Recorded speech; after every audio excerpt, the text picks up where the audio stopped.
오늘 귀한 우리 상담의 시간이 돌아왔습니다. 우리 이상희 센터장님 그리고 유동균 집사님을 소개합니다. 네, 감사합니다. 안녕하세요. 네, 안녕하세요.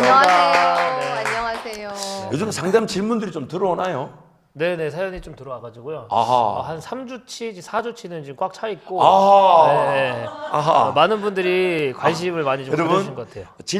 자기 질문을 좀 땡겨서 하고 싶다. 네. 네, 뇌물 받습니다. 아, 네, 후원도 뇌물을 받습니다. 받도록 네, 하겠습니다. 네, 네.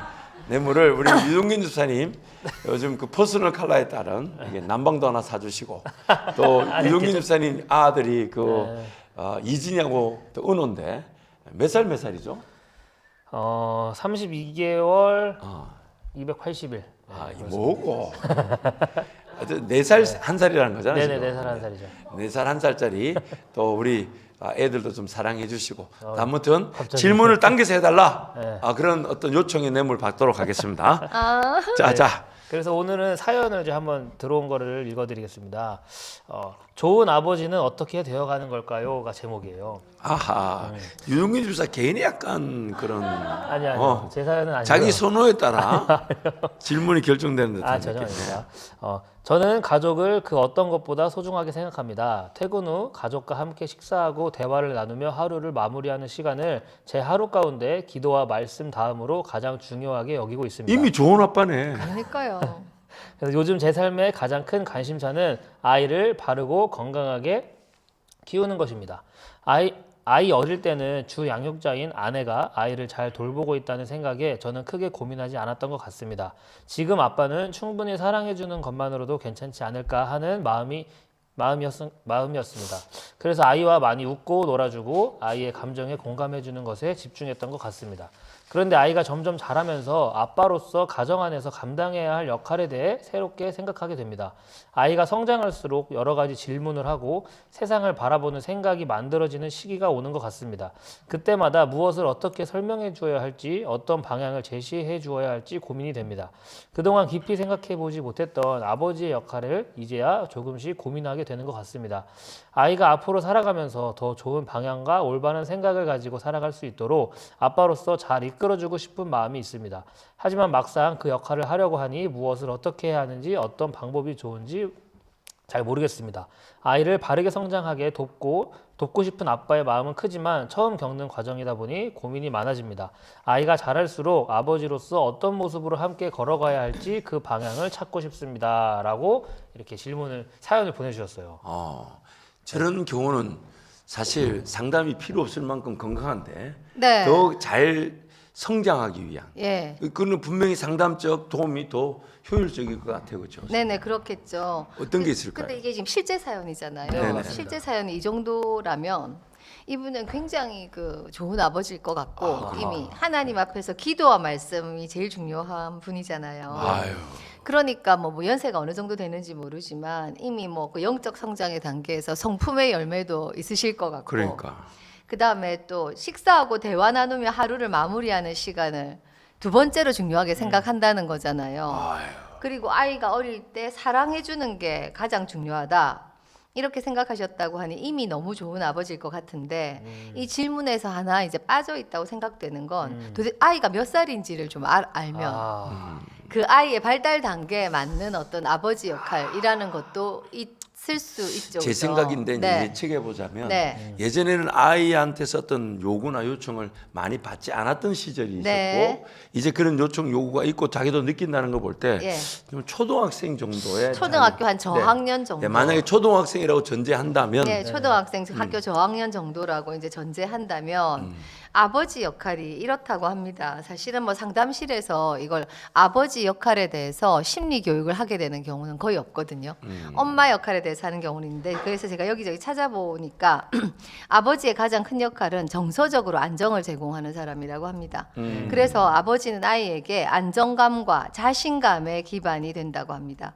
그래서 그 엄마하고는 예. 뭐가 다른 건가요? 엄마하고 다른 건 엄마는 아마 주 양육자니까 아무래도 훈육의 장면이 있겠죠.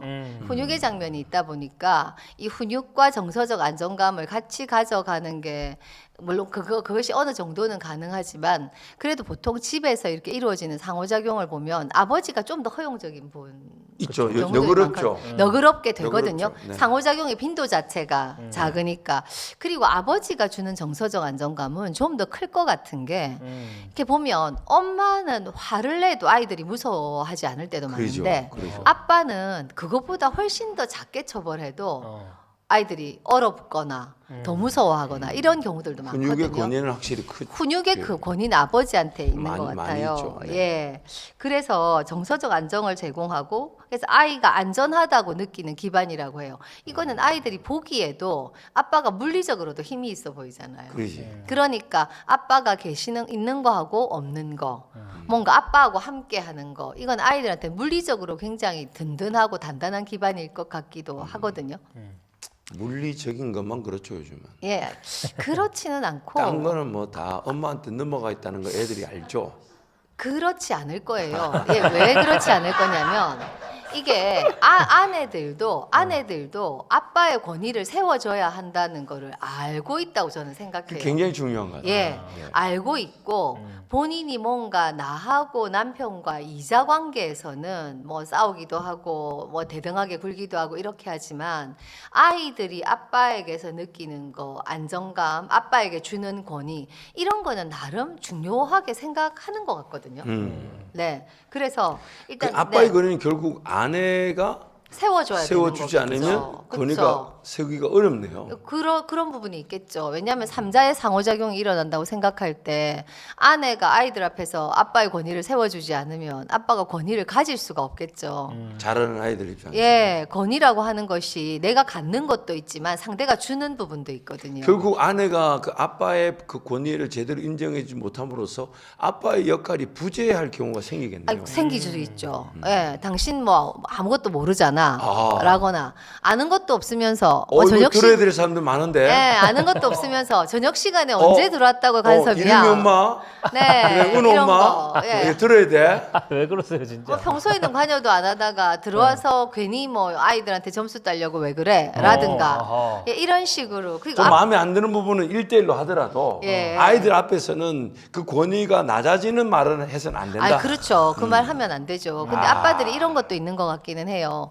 보는 빈도가 작다 보니까 만날 때는 과도하게 허용적인 아빠들도 있는 것 같기는 해요. 그러면 안 되지. 예. 그럼 그렇게 결국 애들이 빗나가게 되지. 그렇게라도 안 하면 점수를 완전히 잃어버릴 것 같은. 그러니까 점수를 지키려고 애들한테 뭐 지나치게 사준다든지 그렇죠. 뭐 어떤 물질적인 것으로 보상을 해주려는 거는 더 위험해지겠네요.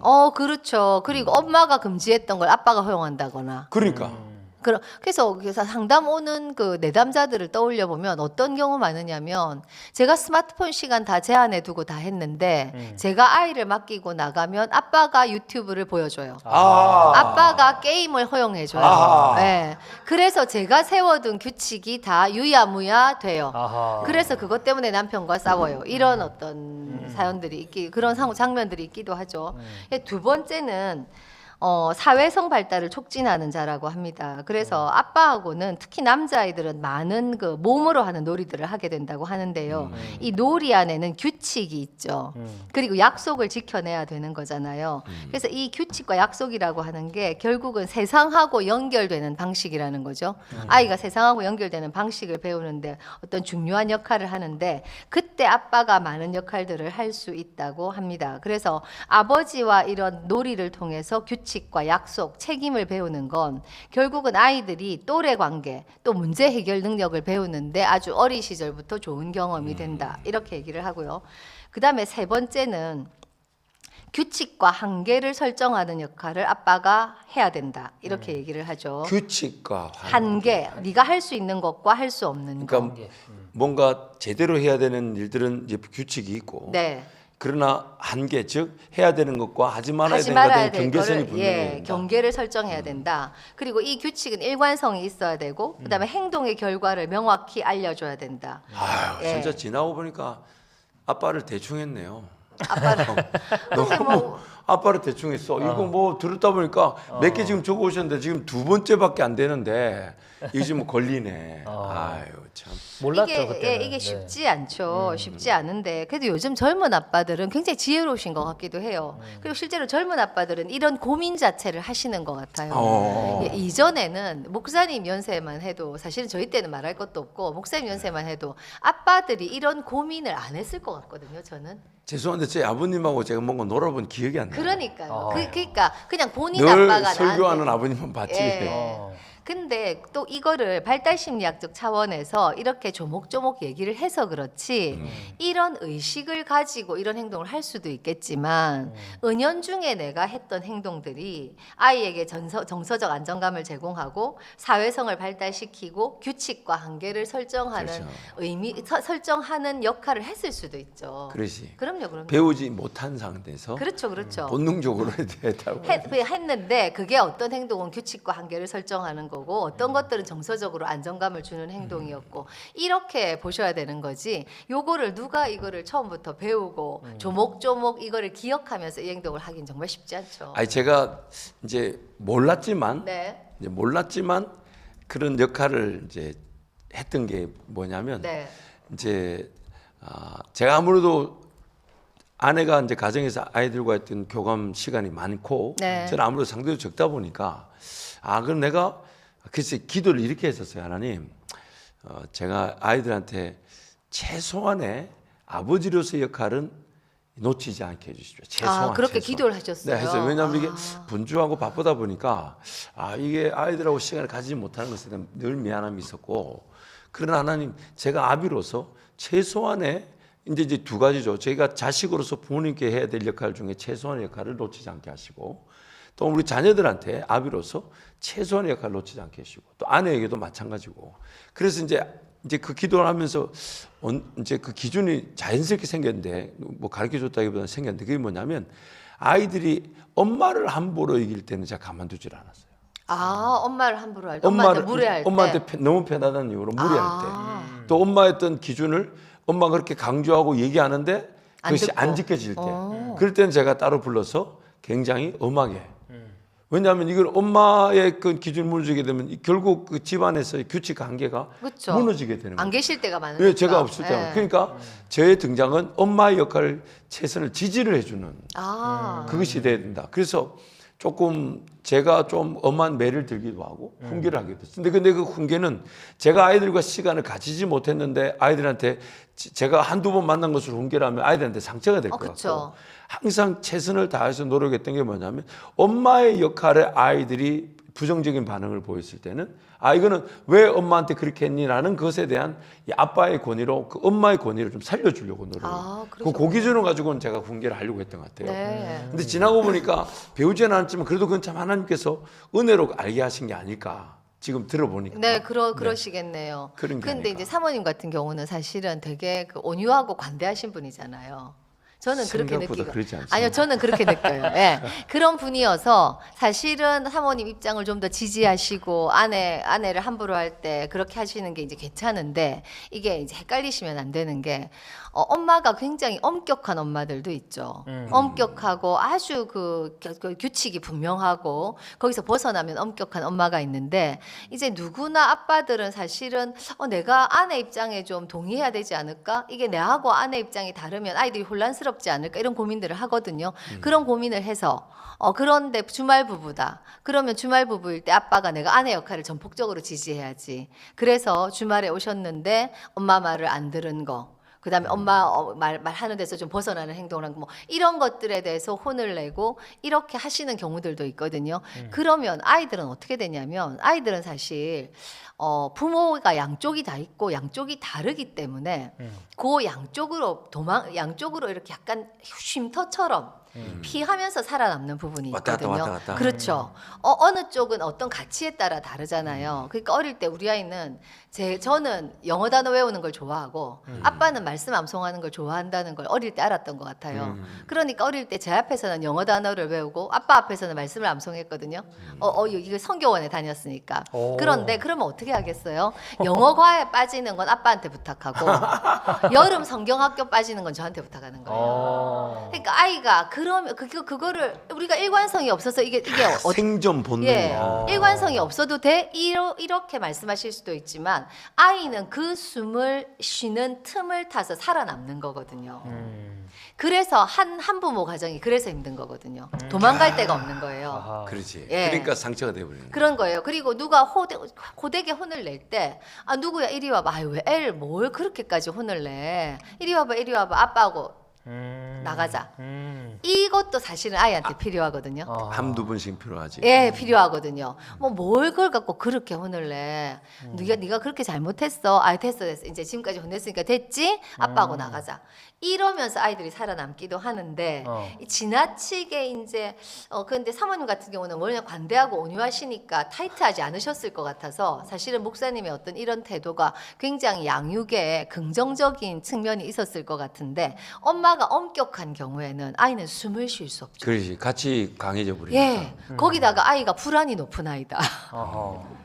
이러면은 얘는 가만히 있어도 긴장되는데 안 그래도 불안한데. 안 그래도 불안한데 이거는 엄마하고 있어도 이거 만만치 않고 아빠가 있으면 더 하고 이러면 얘는 이 세상이 안전하지 않은 것이죠. 아하. 그러니까 이게 아이의 기질도 중요하고 엄마의 양육 태도도 중요하고 아빠도 중요하거든요. 그래서 사실은 이게 그래서 하나로 어떻다고 말씀드릴 수가 없는 게 이게 이 세 사람 간의 어떤 심리적 역동이 어떻게 일어나느냐에 따라서 이게 반응이 다 다른 거예요. 아이한테 미치는 영향이. 그러니까 양육이 어려운 것 같아요. 아하. 그러면은 센터장님 네네. 이분은 네. 좋은 아버지가 되고 싶으신 거잖아요. 네네. 그러면은 지금 본인의 배우자가 어떻게 하는지를 보고 판단해서 네. 그거에 대한 반대적인 모습으로 아이들한테 나의 자식한테 쉼터를 열어줘야 되는. 쉼터를 열어줄 때도 있어야 된다는 거죠. 아. 매번 그렇게 하면 아이들은 혼란스럽죠. 어느 규칙을 따라야 될지 모르잖아요. 그리고 그 앞에서 뭐 배우자를 비난한다거나 이렇게 하시면 안 되고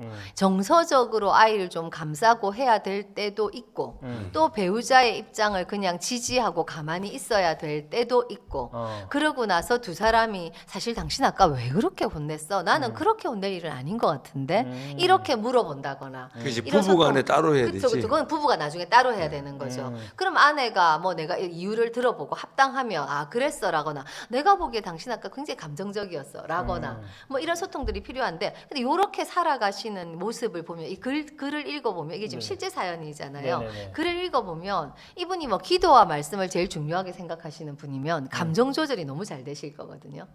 예. 그렇지 않을 수도 있어. 그쵸? 아 진짜요? 그럴까요? 기도와 말씀이 진정한 기도인지 왜 비상적인 기도에 따라서 그래서 다르니까. 거기에 따라서 담임 목사님도 기도와 말씀으로 사시지만 설교 시간에 항상 소리 지르잖아요. 아 진짜요? 뭐 그런 거 그러신가요? 그런 거 아닐까요? 그러실까요? 예, 그래도 기도와 말씀 앞에 있으면은 일단은 성품의 열매를 맺게 돼 있고. 야, 예. 그거하고 다르지. 이거 봐. 이거 봐.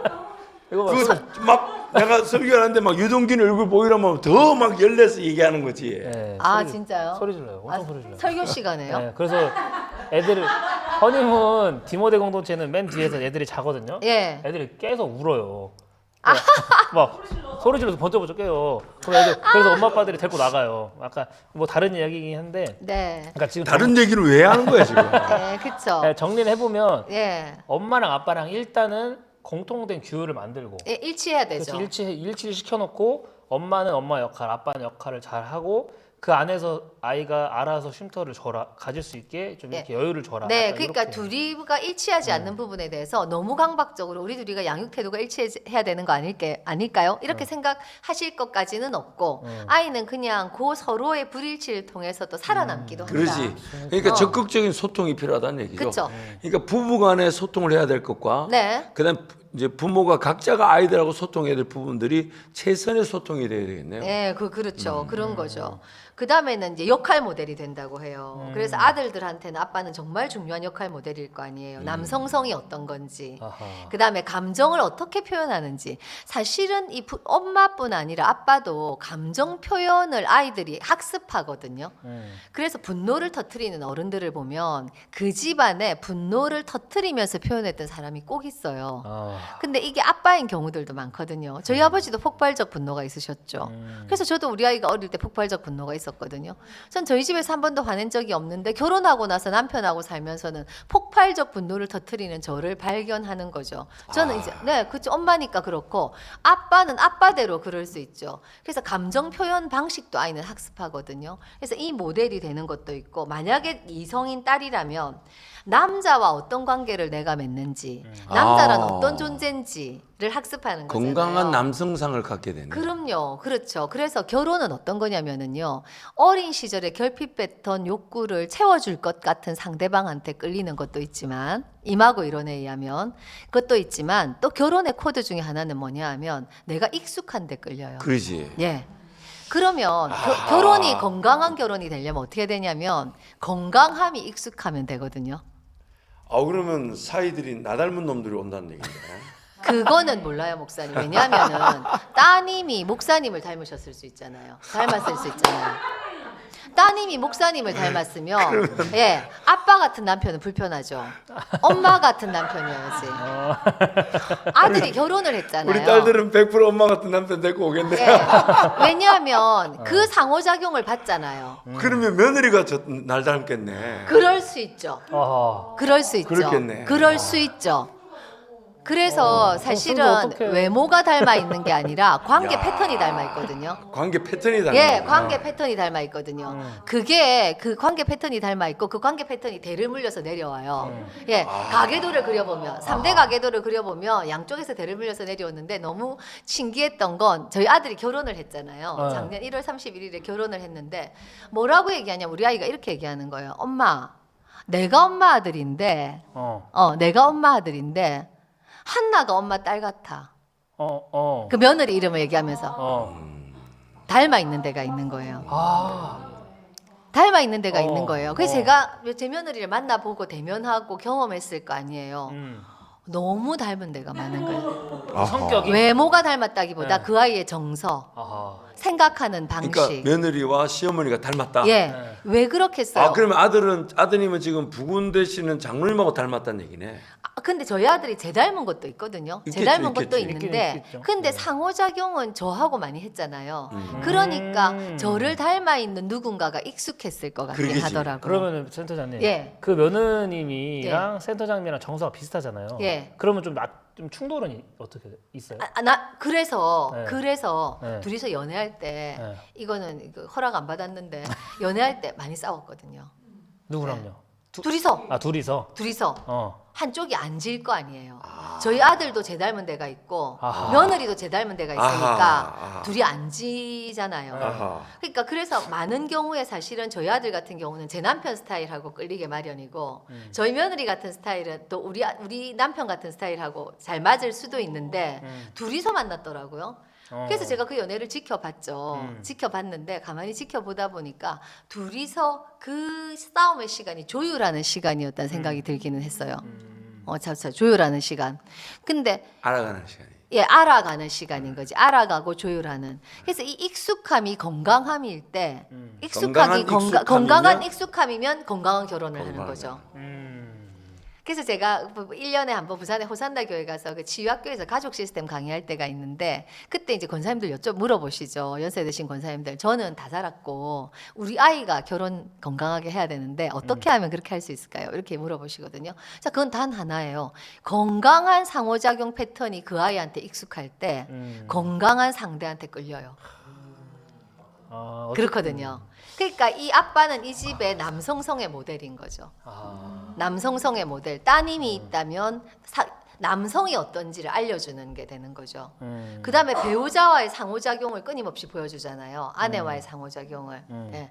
내가 아내를 어떻게 대하는지를 딸도 보고 있고 아들도 보고 있죠. 그러면 그들이 이성을 대하는 모델이 되기도 하는 거죠. 아빠의 역할이라는 게 어려서부터.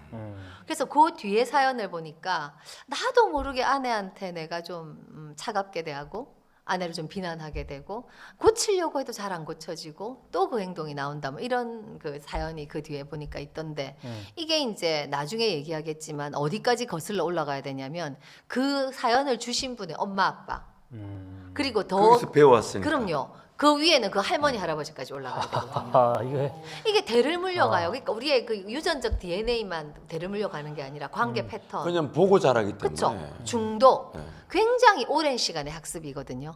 이 대학도 4년이잖아요. 그렇죠. 근데 어린 시절은 뭐 너무 길고 집을 떠날 때까지는 30년 정도 되잖아요. 그러니까 오랜 동안의 관찰 학습이 있는 거죠. 그 관찰 학습의 대상이 그래서 김요셉 목사님인가 그 극동방송 사장도 하셨던 네네. 그 김장한 목사님 아드님이 쓴 네네. 책 중에 삶으로 가르친 것만 남는다. 맞아요. 라는 제목의 책이 있거든요. 아. 그래서 이게 가르침은 사실은 삶으로 가르칠 수밖에 없는 것 같아요. 그게 가장 남는 거. 뭐 그게 아버지의 역할이죠. 아버지란 어떤 존재고 말씀 앞에서 어떻게 살아가시는지, 아내와 어떻게 하는지, 감정 표현을 어떻게 하는지, 규칙을 어떻게 설정하는지, 아들과의 갈등을 어떻게 해결하는지 이 모든 걸 아이들이 경험하고 관찰 학습하고 가치로 습득하고 규칙으로 내면화하고 이렇게 하는 게 발달 과정이거든요. 뭐니 해도 제일 좋은 거는 부부가 행복하게 사는 거네요. 그런데 지난번에도 한번 말씀드렸듯이 부부가 행복하게 살지만 아이를 데리고 오는 경우가 있거든요. 그럴 때 부모 양육 태도 검사를 해보면 부부는 사이가 좋아요. 근데 부모 양육 태도 검사는 건강하지 않아요. 이러면 아이는 힘들더라고요. 그런 경우도 있고. 예, 이게 전- 서로 예. 서로 적절한 기준을 가지고 그냥 잘 살았네. 예, 서로는 괜찮아요. 서로 너무 친하고 서로 이거 넘어가면 안 돼 이러면서 예. 이제 서로 말 조심하고 살았는데 예. 그것이 오히려 자기네들끼리 뭔가 지킬 건 지켰는지 모르지만 자녀들의 부모 양육으로서는 자세가 예, 모자라네. 그렇죠. 그런 부분이 있더라고요. 부모 양육 태도가 건강하지 않은 상태에서 둘이 관계가 좋으니까 이거는 부모 양육 태도가 건강하지 않은 상태에서 둘이 관계가 나쁜 것보다 오히려 못한.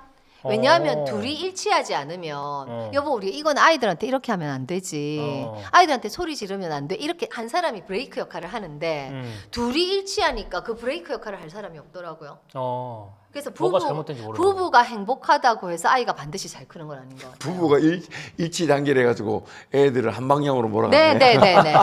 애들을 처벌하고 훈육하고 지지하지 않고 이거 진짜 배워야겠다. 예, 비난하고 높은 기준을 제시하고 일관성 없이 대하고. 그러니까 부부 양육 태도 중에 이런 게 있네요. 네네. 그 남편 입장에서 온 아내 입장에서 저거는 조금 아이한테 저렇게 말할 필요가 있을까 이렇게 생각해야 되는데 네. 그냥 그 그 똑같아서.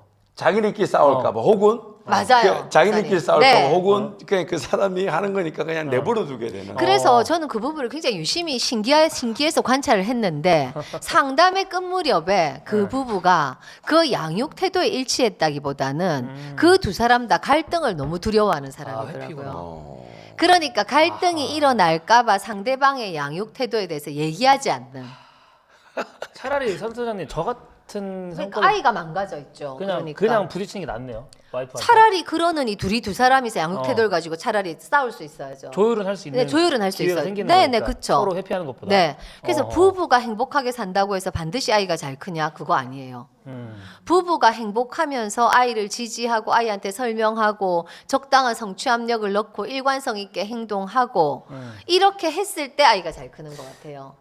근데 센터장님 그러면은 나는 내 배우자랑 네. 대화를 하고 싶어요. 네. 근데 배우자가 막 말을 안 할 수 있잖아요. 회피. 막 그런 경우에는 어떻게 해야 돼? 어떻게 풀어나가요? 그런 경우가 가장 힘든데 회피하는 배우자인 경우에 가장 힘든데 회피하는 이유가 있거든요. 회피하는 이유는 뭐냐면 상대가 정서적으로 안전하지 않기 때문에 회피해요. 화를 낼까봐 불안하니까. 불안하니까 갈등이 생길까봐. 그러니까 내 말하고 싶을 때 말하고 싶을 때 말하냐?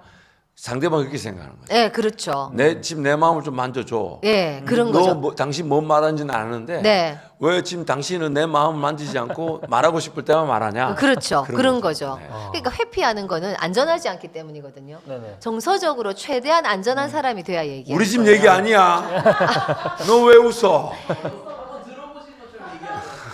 예, 정서적으로 굉장히 안전해야지 얘기할 거예요. 정서적으로 그러면은 안전해야. 이 만약에 사연이 아니고 그냥 배우자가 네. 대화를 하고 싶은데 말을 안 해. 그러면 네. 일단 기다려주고 말을 안 하는 이유는 내가 말을 들었을 때 화낼까 봐 말을 안 하는 거니까 네. 내가 안전기지가 돼야겠다. 그럼요. 그 이후에 대화를 해야겠다라는 자세를 좀 가져야 되는 아, 거예요. 그럼요. 어허. 다그치면 더 안 할 거예요. 다그치면 더 안 예, 다그치면 더 안 할 거고, 야, 이거 예, 다그치면 더 안 할 거고, 쉬운 게 최대한 없네. 친밀감을 형성하는 수밖에 없어요. 그래서 부부 관계의 핵심은 뭐냐? 어디로 돌아가야 할까요? 친밀감을 높이는 걸로 돌아가셔야 돼요. 친밀감. 예, 친밀감. 그래서 제가 이 상담에서 말하는 친밀감을 네, 조금 목회학적 의미에서 조금 접근을 해서 네네. 어떤 그 이제 좀 하나의 그런 뭐랄까 좀 더 높은 기준의 기준을 좀 제시하고 싶어요. 네네. 높은 기준이라는 말은 좀 그렇고 그 친밀감이 조금 이제 더 친밀해질 수 있는 방법인데 네. 그게 뭐냐면 두 사람이 합의점이 있어야 된다. 예. 그게 이제 규칙과 한계인데 예. 부부지간에도 합의점이 있어요. 왜냐하면 그 합의점이 없으니까 나중에 두 사람만의 권위로 싸우게 되니까 두 사람이 틀어져 버리더라고. 그쵸. 근데 두 사람의 합의점 중에 반드시 합의가 되는 게 뭐냐면 가르치는 이 즉 그것이 상담가든 목회자든 혹은 자신들의 어떤 영적 멘토든 간에 네. 가르치는 이와의 그 부부와 관계가 잘 설정이 돼 있어야 돼요. 아, 그러면은 좋죠. 왜냐하면 나중에 그럼요.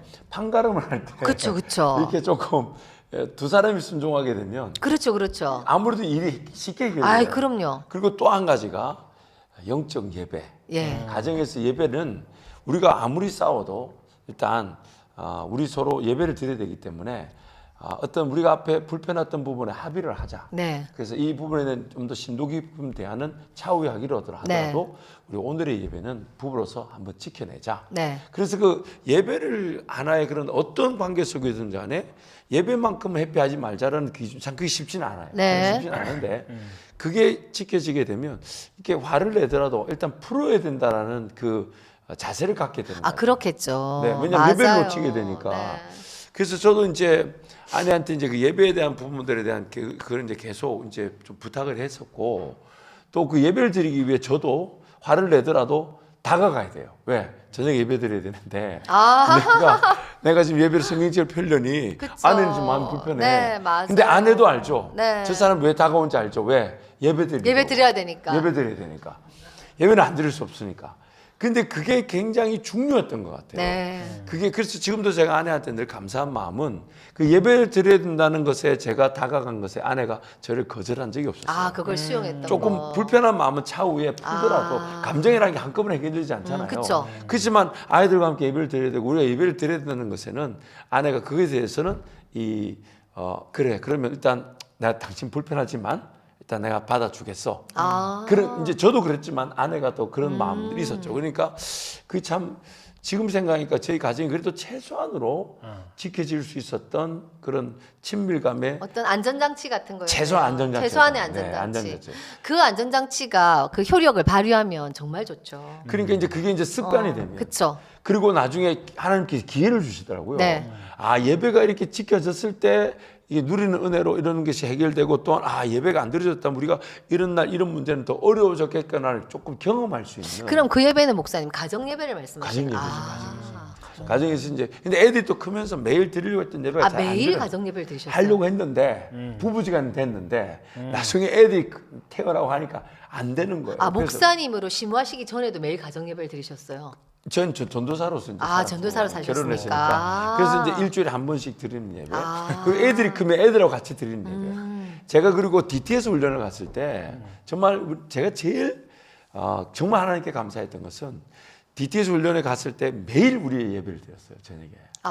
그리고 그때 에베소서 로마서 이런 말씀을 애들하고 다 살펴봤죠. 좋았겠다. 그리고 지금 이제 사도행전 보다가 지금 잠시 영적인 공격에 멈춰서 있는데, 그건 이제 우리가 합의된 시간을 네. 가지고 있는 건데, 그러니까 아무리 생각해도 가정 예배를 드린다는 것에 아내가 늘 그것에 대해서는 지켜져야 된다는 것에 동의를 해줬어요.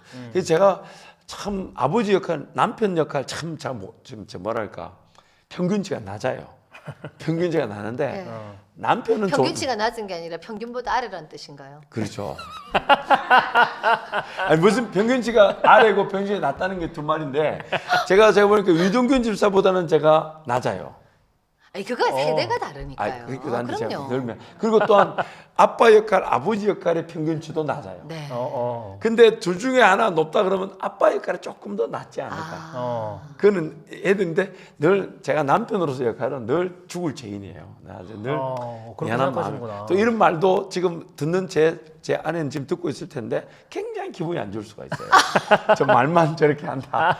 그것도 충분히 인정하고. 한번 모셔야 돼요. 오셔서 한번 얘기- 오셔야겠다. 오시면 목회가 도움이 안 돼요. 한번 오셔야겠다. 본인도 또 지금 어느 정도 나이를 먹었기 때문에 주체할 수 없는 또 옛날에는 좀 가리고 이러더만 요즘 본인도 주체가 안 돼. 그래서 내가 볼 때 너 그냥 제 아내는 신비한 상태에 내버려두는 게 좋을 것 같고 네. 신비한 상태 본인도 그걸 원하고 네. 근데 이제 어쨌든 늘 제가 미안한 마음이죠. 그래서 지금 센터장님 이렇게 얘기하셨던 것들 한 4가지를 얘기하셨는데 첫 번째가 아버지로서의 정서적인 어떤 그 안전장치, 네, 배경, 안정감을 준다. 안정감을 준다. 두 번째가 그 사회성 발달을 사회성 발달에 할수 함께 있다. 이제 놀아주는 시간인데 네. 세 번째가 규칙과 한계를 한계. 설정한다. 네. 그리고 네 번째가 있나요? 역할 모델이 된다. 역할 모델. 네. 그러니까 결국 이것이 부부간에 적극적인 소통이 돼야 되는데 소통이란 말은 부부간에 할 말과 아이들한테 할 말은 좀 선을 그어야 구분하셔야 된다. 되죠. 왜냐하면 이 애들 앞에서 부부간의 대화가 애들이 그대로 답습해 버리더라고요. 그렇죠. 그래서 제가 그리고 보니 다 듣고 있어요. 그러니까 최근 들어서 이제 이렇게 조금 이제 다른 가정에 네. 이렇게 애들을 보면서 근데 아내도 그걸 느꼈더라고. 그게 뭐냐면 딸이 아빠한테 함부로 하는 거야. 네. 그래서 근데 그걸 제 아내가 불편해할 생각인 거야. 어떻게 저 딸이 아빠한테 저렇게 할 수 있지? 근데 이제 우리가 그 가정을 좀 알다 보니까 네. 그 엄마가 아빠한테 함부로 하거든 말을. 그러면 애들은 그렇게 그러니까 애들이 그대로 따라서 하는 그럼 거야. 애들이 그렇게 하죠. 그러니까 누군지 궁금한데? 방송 안 듣고 있을 거니까. 그래서 아내가 그걸 보고 불편해요. 제 아내가. 저도 좀 불편했어요. 불편하죠. 그러니까 제 아내 같은 경우는 그 아이들한테 그런 철저하게 인식을 시켰던 것 같아요. 그러니까 아빠에 대한 권위를 아내가 살려줬고, 네. 제가 가끔씩 등장할 때는 이제 아내가 엄마로서의 그 권위가 부정적일 때는 애들한테 함부로 제가 강하게 했었죠. 그 함부로 하면 안 된다고. 그랬더니 지금도 이제 그 아이들과 엄마와의 그런 소통의 관계 굉장히 좋은데 제가 등장할 때는 그 엄마부터 예배자의 자리에 그 아빠로서의 권위를 인정해 주는 그게 참 좋았어요 저는. 네. 그러니까 이 자리를 빌어서 제 아내한테 늘 감사한 마음인데. 그러시겠네요. 너무 감사해요. 그러니까 아내는 항상 그 남편의 역할에 대해서는 최선을 다해서 존중해 줬던 것 같아요. 진짜요? 네. 근데 이제 남편으로서 제가 모자라니까 좀 늘 미안한 거예요. 그러시구나. 그게 내 아쉬운 지금부터라도 뭐 근데 얼마든지요. 사모님은 다르게 생각하실 수 있잖아요. 되게 좋은 남편이라고 생각하실 수 있잖아요. 그래서 한번 모셨으면 좋겠어요. 정말 물론 이제 이제 와서는 또 좋은 남편이라 하겠지요. 하겠지만 제가 아내한테 뭘 들어서 그랬다. 제 스스로가 좀 좋은 남편의 역할을 좀 앞으로 잘해야 되겠다 말은 네네. 하지만 네. 이런 말도 꼴보기 싫을 수가 있죠. 왜 이렇게 작아지세요 사모님 앞에서? 네. 아니 자신감을 가질 만한 상대가 아니잖아.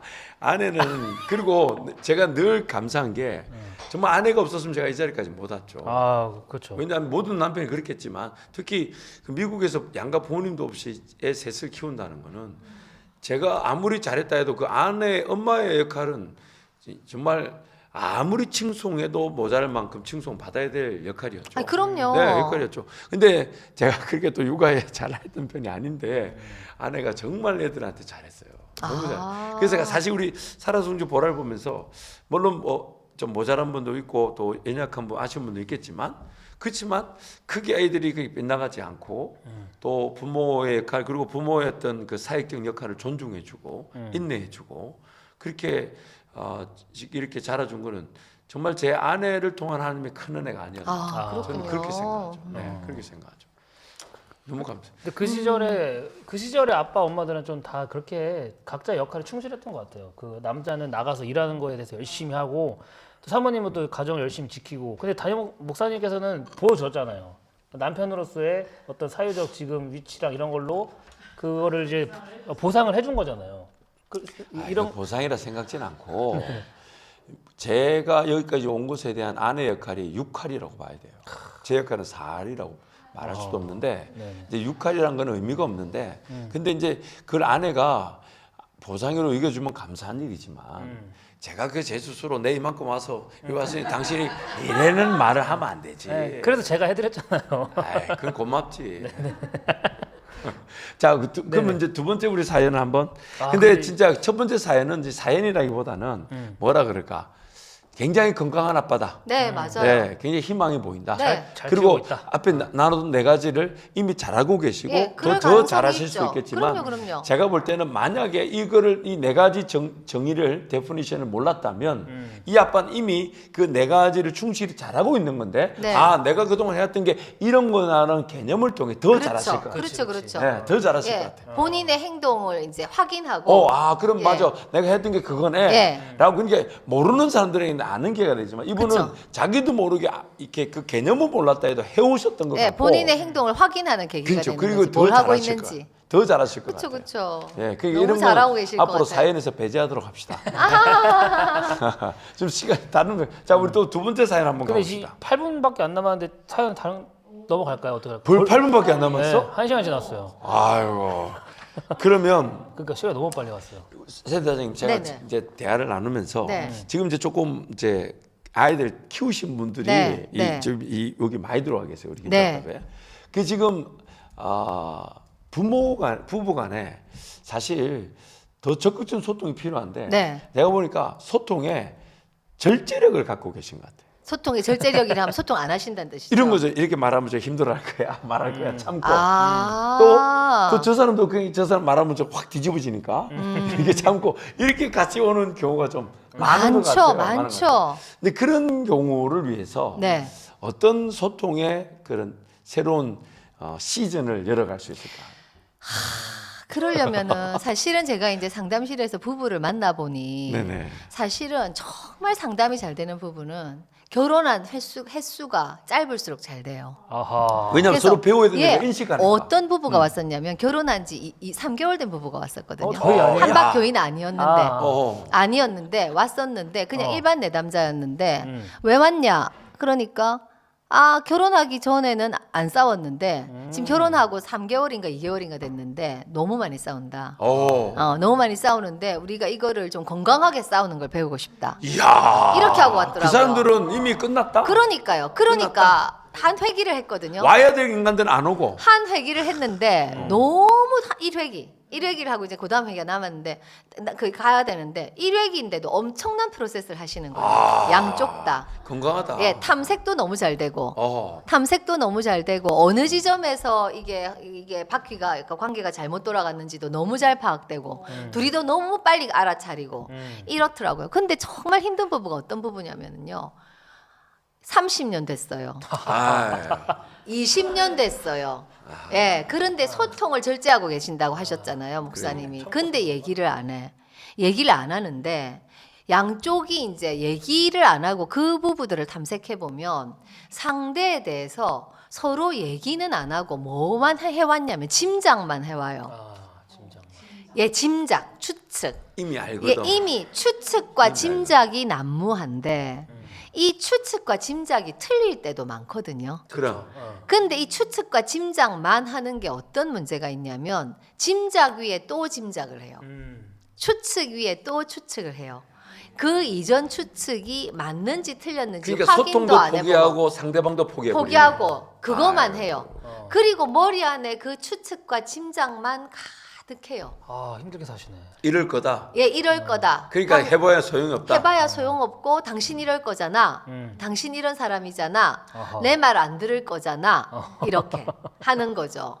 자, 그렇게 하는데 이게 이제 어떻게 이거를 선순환으로 가느냐라는 거잖아요. 그러면 자, 그런 경우는 근데 그 양쪽이 다 말을 참진 않아요. 더 참는 한쪽이 있어요. 그러겠죠. 부부 중에. 힘이 더 작은 쪽이 참거든요. 네. 부부 사이에도 힘을 나눠 가져요. 전체 파워가 10이면 어떤 부부는 8대2, 어떤 부부는 7대3, 어떤 부부는 5대5 힘을 나눠 갔는데 힘을 덜 가진 사람이 참거든요. 그럴 수밖에 없잖아요. 근데 그 참은 분이 잘 생각을 해보셔야 돼요. 이거를 내가 참은 건지 상대가 참게 한 건지. 내 스스로가 참아야 한 것과 어쩔 수 없이 참은 것과 다른 네, 아니요. 내가 스스로 참은 것과 상대가 얘기하기만 하면 당신 그게 무슨 얘기야? 아, 난리치니까. 난리를 쳤는지. 아. 이게 보면 지레 참은 분들도 꽤 많아요. 아. 지레 참는다는 게 어떻게 하는 거예요? 미리 예상해가지고 한 판 해보지도 않고 한 판 할까봐. 참는다고요. 한 판 할까봐. 아. 그래서 그분들의 TCI를 해보면 위험 회피 점수가 높은 경우가 많아요. 그리고 사회적 민감성이 높은 경우, 눈치 백단의 불안 높은. 눈치 백단에 불안 너무. 예, 그럼 어떻게 되겠어요?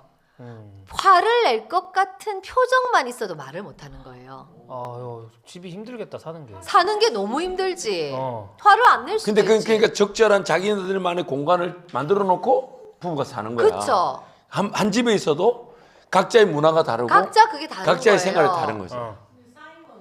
너무 쌓여 있지. 그렇게 쌓여 있기 때문에 어떤 일이 일어나냐면 하나의 한 결혼 한 30년, 25년 이렇게 지나면서는 사소한 사건 하나가 딱 터지거든요. 그 사건으로 나는 이제 못 살아 이렇게 나와요. 그러면 상대방은 도대체 이게 무슨 일이라고 이것 때문에 못 살아. 아하. 이러는 거고. 억울하지.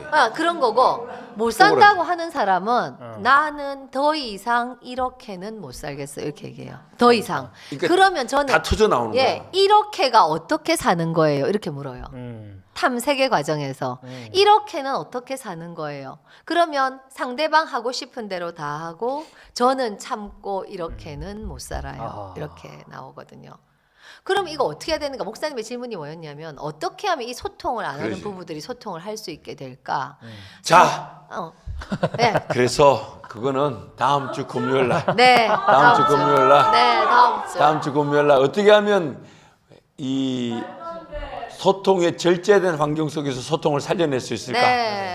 사실 소통이 절제란 말이 너무 좋은 말인데 소통이 이렇게 해피된 거예요. 그렇죠? 소통의 부재죠. 부재, 예, 절제가 사실 아니고 소통이 절제가 아니라 부재죠. 자기 스스로가 절제하는 경우도 있는데. 근데 이게 드물지 않아요. 지금 50대 부부한테 드물지 않아요. 지금 대부분 우리 50대들이라 이 부분을 좀 다뤄야 될 것 같아. 네, 드물지 않아요. 자, 그래서 오늘 시간이 또 흘러갔으니까 여러분 다음 주를 기대해 주시고 다음 주에 50대 최소한 결혼 20년 이제 30년 하신 분들의 소통의 위험을 직접 한번 다뤄보고 그리고 그 소통의 위험을 돌파할 수 있는 그런 상담을 한번 나누도록 하겠습니다. 자, 그러면 오늘 우리 김답다 상품 준비가 됐나요? 네, 오늘 특별히 우리 여호수아 공동체 김현영 권사님 이렇게 들기름 5병을 주셨어요. 그래서 이걸 포함해서 상품 나눠드리도록 할 테니까 들기름 생물이니까요. 오늘 당첨되시면 꼭 사무실에 가서 받아가셔서 맛있게 드시기 바랍니다. 야, 이게 직접 집에서 짜신 거래요. 와. 세상에.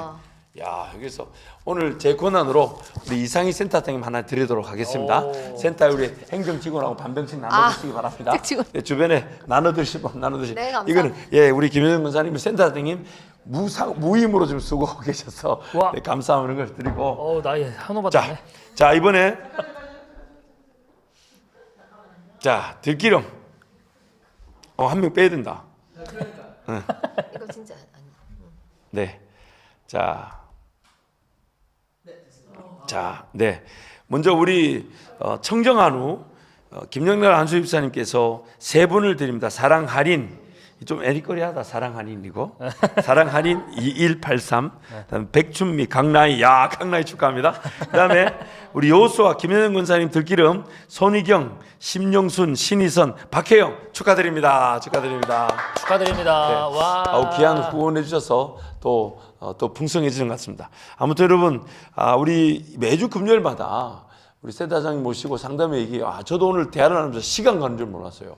한 50분 정도가 훅 가버렸어요. 그러니까요. 그만큼 우리 이렇게 특별히 우리 유동균 집사님은 지금 이 센터장님 이렇게 상담을 과정을 통해서 굉장히 자기가 건강해진 걸 느끼고 있다 보니까 굉장히 적극적이고 저는 이제 사실 목회 현장에서 상담 필요성을 많이 느끼잖아요. 그러니까 저도 상담 필요한 사람인데 지금 하나님 은혜로 그냥 경건히 살아가고 있습니다만 그러나 제가 주소 드린 게 저희 가정에도 많이 적용이 돼요. 그러다 보니까 우리가 막 두 사람이 막 집중포화해서 질문하게 되고 또 센터장님 또 그동안에 하나님 주신 그 노하우들 상담의 경험들 나누면서 시간 너무 빨리 가는데 자 50대 혹은 20년, 30년의 부부관계 소통의 새로운 계절. 이야, 기대하시라 다음 주. 그래서 오늘 이렇게 마치고 다음 주에 우리 또 세단님 모시고 귀한 시간 가지고 하겠습니다. 네. 자, 오늘도 행복하고 복된 날이 되시기 바랍니다. 함께해 주셔서 감사합니다. 감사합니다. 감사합니다. 네, 감사합니다.